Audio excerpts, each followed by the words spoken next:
राहुल गांधी पर हुई है एक और एफआईआर। क्या राहुल गांधी होंगे गिरफ्तार? बड़ा सवाल। और 2024 के चुनाव पर क्या पड़ेगा इसका प्रभाव? बातचीत करेंगे, विस्तार से बताएंगे आखिर क्या मसला है, राहुल गांधी पर एफआईआर क्यों हुई है, इसके दूरगामी परिणाम क्या होंगे और 2024 में क्या मोदी सरकार की घंटी बजा देगी एफआईआर। आप लोग बने रहें चौधरी लीगल एसोसिएट पर। वीडियो को पूरा देखें, स्किप ना करें, आगे पीछे करके ना देखें। हम रोज़ आपके लिए इंपॉर्टेंट टॉपिक्स पर, लीगल टॉपिक्स पर वीडियो लेकर के आते हैं।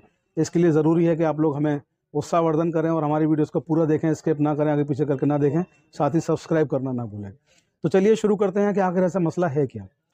सब लोगों को आपको पता होगा कि राहुल गांधी इन दिनों भारत में एक न्याय यात्रा के नाम से यात्रा निकाल रहे हैं। कांग्रेस पार्टी की वो यात्रा है, राहुल गांधी इसका नेतृत्व कर रहे हैं और ये यात्रा जो है तमाम राज्यों से होकर के गुजरेगी। अभी तमाम राज्यों से होकर के गुजर रही है।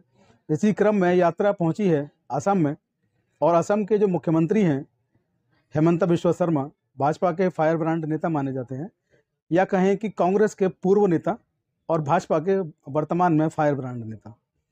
क्योंकि कांग्रेस के पूर्व इसलिए कहना आवश्यक है कि आपको याद होगा शारदा चिट फंड घोटाले में इनका नाम आया था, इनके खिलाफ जांच हुई थी। और भाजपा के बड़े नेता हैं, मैं नाम लेना नहीं चाहूँगा, उन्होंने अखबारों में आपने पढ़ा होगा, उन्होंने कहा था कि इनकी जांच होनी चाहिए, बहुत भ्रष्ट नेता हैं।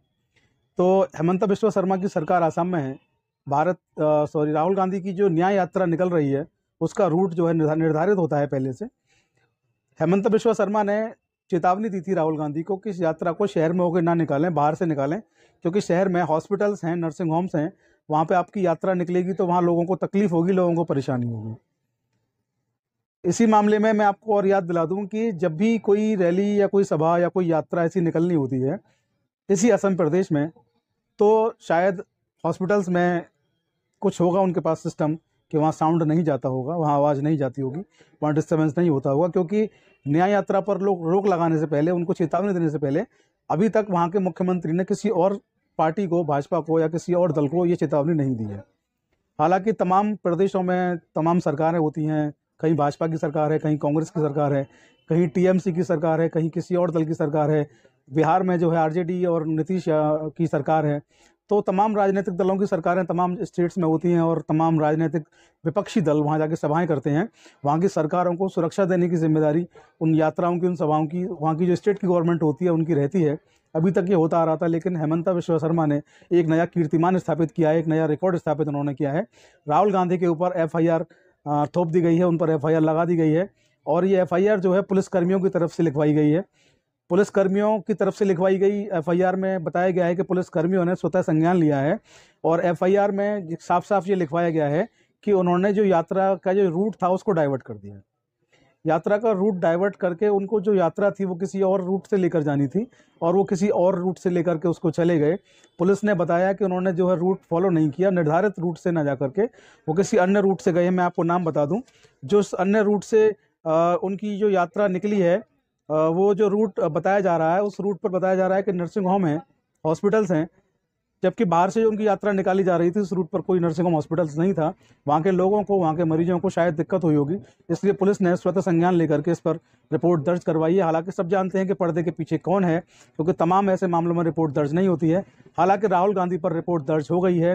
रिपोर्ट दर्ज होना न्याय यात्रा पर राहुल गांधी के ऊपर भी प्रश्न चिन्ह लगाता है कि आखिर वो क्यों नियमों को तोड़ रहे हैं, वो क्यों निर्धारित रूट के अलावा दूसरे रूटों पर जा रहे हैं।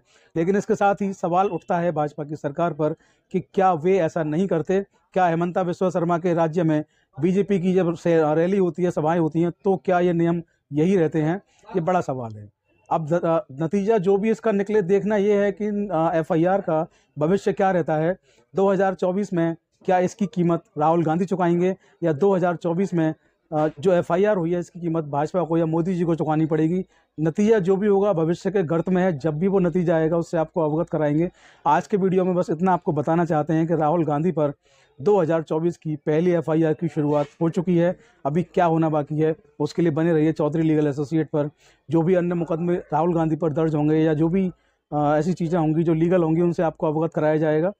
आप लोग हमारे चैनल को सब्सक्राइब करना ना भूलें, ऑफिशियल प्रतीक चौधरी और चौधरी लीगल एसोसिएट। इसके अलावा आप लोग हमें फेसबुक और इंस्टाग्राम पर भी फॉलो करना ना भूलें, चौधरी लीगल एसोसिएट और आरटी एक्टिविस्ट प्रतीक चौधरी। इन सब के लिंक आपको हमारे डिस्क्रिप्शन के बॉक्स में मिल जाएंगे। वीडियो को मैक्सिमम लोगों तक शेयर अवश्य करें। देश के लोगों को पता होना चाहिए कि देश में आखिर चल क्या रहा है। आज की वीडियो में इतना ही। जय हिंद, जय भारत, नमस्कार।